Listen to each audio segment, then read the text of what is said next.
Assalamualaikum warahmatullahi wabarakatuh. Hai para pencinta catur dan para catur mania, selamat datang kembali di Legenda Catur Dunia. Grand Chess Tour melanjutkan seri keempatnya kawan dengan turnamen St. Louis Rapid and Blitz yang akan berlangsung selama 5 hari ini. Dimulai hari ini tadi kawan dengan 3 hari permainan rapid, tiap hari memainkan 3 babak dengan single round robin, dan 2 hari terakhir untuk permainan blitz dengan format double round robin. Berikut ini kawan 10 pemain yang ikut serta di turnamen St. Louis Rapid and Blitz ini. Dari 10 pemain yang diundang, 6 diisi pemain Amerika Serikat. Dan untuk review detail turnamen ini kawan-kawan bisa kunjungi official website-nya. Dan turnamen ini agak berbeda dengan turnamen-turnamen yang berlangsung di Eropa kawan. Turnamen ini bisa disaksikan live streamingnya di pagi hari sekitar jam 5 pagi tadi. Sementara di hari pertama tadi live streamingnya hanya ada di channelnya chess.com. Dan untuk sementara perolehan poin sampai 3 babak permainan rapid tadi kawan, hasilnya sebagai berikut. Dan untuk pagi ini kawan, kita akan ulas game dari Li Guanglim versus Shahryar Mamedyarov di babak ketiga tadi pagi. Tapi seperti biasa, coba kita bandingkan profil kedua pemain terlebih dahulu. Shahryar Mamedyarov ini kawan berasal dari Azerbaijan, mempunyai elo standar 2782, elo rapid 2761, dan elo blitz 2716. Saat ini menempati ranking ke-6 dunia dan usianya sudah menginjak angka 36 tahun. Sedangkan Li Guanglim berasal dari Vietnam, mempunyai elo standar 2709, elo rapid 2744, dan elo blitz 2690, menempatkan rankingnya di posisi ke-32 dunia dan usianya saat ini sudah menginjak angka 30 tahun. Dan sekarang kita langsung menuju ke atas papan. Di sini Shahryar Mamedyarov pegang putih mengawali permainan dengan pion E4, dibalas Li Guanglim pion E5, kuda C3 pembukaan Vienna atau Vienna game, dibalas dengan langkah kuda F6 dengan variasi Fakbir. Pion D4 lanjut Mamedyarov, pion E pukul pion D4, dipukul balik menggunakan menteri. Hitam atau Li Guanglim mengembangkan kuda C6-nya dengan tempo menyerang menteri. Menteri mundur ke D3, hitam mengembangkan gajah ke C5, putih mengembangkan gajah ke F4, dan Li Guanglim memutuskan rokade di langkah ke-6-nya. Di sini putih juga mempunyai kesempatan untuk melakukan rokade panjang kawan, tapi Mamedyarov menunda rokadenya. Dia memainkan pion F3 untuk memperkuat posisi pion di peta E4, juga untuk memberikan kontrol di peta G4 ini agar kuda hitam tidak lompat ke peta ini untuk menyerang pion yang ada di peta F2 tadi. Dan Li Guanglim merespon dengan langkah pion D5 untuk membuka diagonal peta terang bagi pengembangan gajahnya nanti, juga menantang pertukaran pion di peta pusat. Pada posisi ini kawan, game seperti ini sudah pernah dimainkan oleh Mamedyarov sebelumnya di Chess Champion Tour bulan Maret lalu saat melawan Jordan Van Forest, di mana saat itu Mamedyarov memilih variasi langkah kuda pukul pion D5 dan di sini terjadi pertukaran menteri kawan. Dengan variasi ini Mamedyarov menang saat itu saat pegang putih. Tapi di game ini kawan, saat menemui variasi seperti ini, Mamedyarov tidak memilih langkah kuda pukul pion D5, memilih langsung rokade panjang. Dan kita temui variasi baru yang belum pernah dimainkan sebelumnya di langkah ke-8 ini. Permainan berlanjut, Li Guanglim melanjutkan mendorong pion ke D4 mengancam kuda lompat ke B1. Inilah langkah kesalahan pertama dari Mamedyarov kawan. Melangkahkan kuda mundur ke B1 ini terlihat cukup pasif bagi kudanya nanti. Walaupun nanti kuda ini bermanuver ke peta D2, mungkin lompat kembali ke peta C4, tapi langkah-langkah ini cukup lambat nantinya.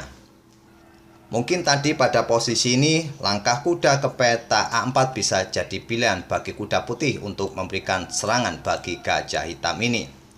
Tapi di sini tadi Mamedyarov langsung memainkan kudanya ke B1, dibalas dengan langkah pengembangan gajah ke E6, mengincar pion yang ada di peta A2 ini. Juga mungkin nanti diikuti dengan langkah kuda ke peta B4 untuk menyerang menteri, dan juga tentunya memberikan pressure bagi pion yang ada di peta A2 ini. Diantisipasi Mamedyarov dengan memainkan pion A3-nya. Selain menghindari ancaman dari gajah ini kawan, juga untuk mengontrol peta B4. Dan Li Kuanglim melanjutkan langkahnya dengan menteri ke E7.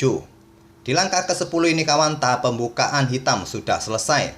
Semua perwiranya sudah berkembang, raja sudah rokade, dan kedua betengnya pun sudah saling terkoneksi. Sedangkan putih masih menyisakan dua perwiranya yang belum berkembang. Apalagi tadi kawan, kuda pun balik mundur ke kandangnya ke petak B1. Tentu di sini hitam sudah menang tempo. Apalagi posisi sentralisasi para perwira hitam ini juga cukup bagus kawan. Nanti diikuti dengan langkah beteng yang bisa menempati lajur pusat, memberikan pressure di lajur pusat nantinya. Permainan berlanjut, Mamet Yarov melanjutkan dengan langkah gajah ke G5, mengepin kuda, pion H6, gajah mundur, dan kuda lompat ke E5, memberikan ancaman bagi menteri putih. Menteri mundur ke D2, sekarang kuda lompat kembali ke G6, kembali mengejar gajah, gajah mundur ke G3. Dan sekarang beteng F digeser oleh Li Kuanglim menempati lajur pusat, Mamet Yarov mengembangkan gajahnya ke D3 untuk menghentikan laju pion di peta atau di lajur pusat untuk didorong maju ke depan. Li Kuanglim melanjutkan langkahnya menarik mundur gajah ke B6, memberikan jalan bagi pion di lajur C ini kawan untuk didorong maju ke depan. Di sini pion H4 oleh Mamet Yarov mencoba melakukan serangan di sayap raja. Pion C5, pion H5.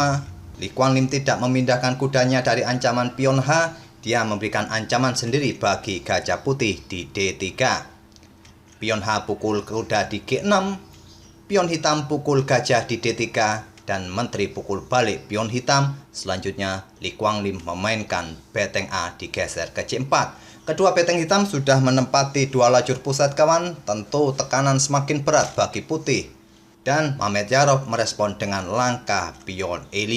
Ini adalah kedua kalinya Mamet Yarov membuat langkah yang kurang akurat. Langkah kuda ke petak D2 bisa jadi pilihan bagi putih untuk melanjutkan langkahnya kawan.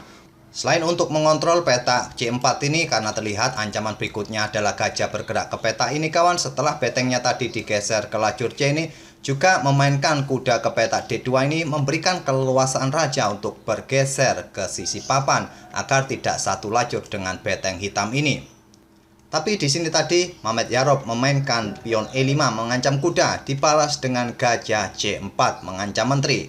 Di sini ada dua peta yang aman bagi menteri putih ini kawan, ke peta F5 atau ke peta D2. Saya akan menunjukkan satu line saja atau satu variasi saja apabila menteri putih ini bergerak ke peta F5 kawan. Di permainan aslinya menteri putih ini diletakkan oleh Mamet Yarov di peta D2. Tapi coba kita analisis menteri bergerak ke F5. Hitam akan mendorong pionnya maju ke depan kawan. Di sini ada dua pilihan bagi putih, melangkahkan kuda ke C3 atau beteng ke peta D2. Kita lihat satu variasi saja dengan kuda ke C3. Pion F pukul pion G6 lanjut hitam mengancam menteri. Jika dipukul balik, selanjutnya hitam akan memainkan dengan gajah ke F7 mengancam menteri.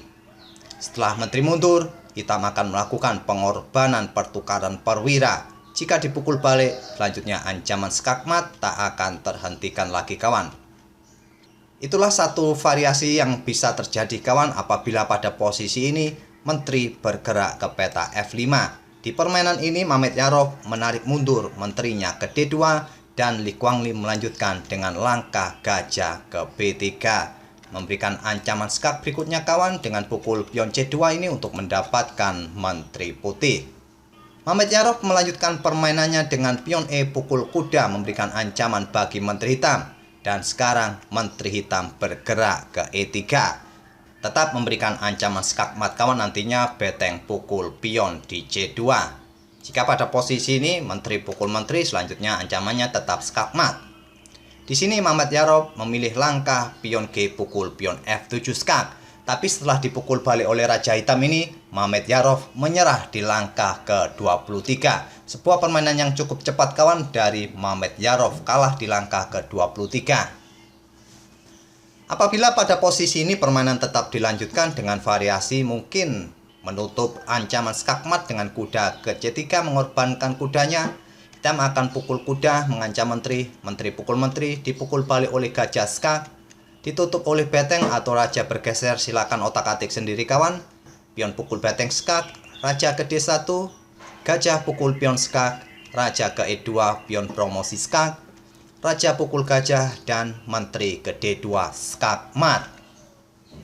Itulah kawan permainan yang cukup cepat yang dimainkan oleh Shahryar Mamedyarov kalah oleh Lee Kwang Lim di langkah ke-23.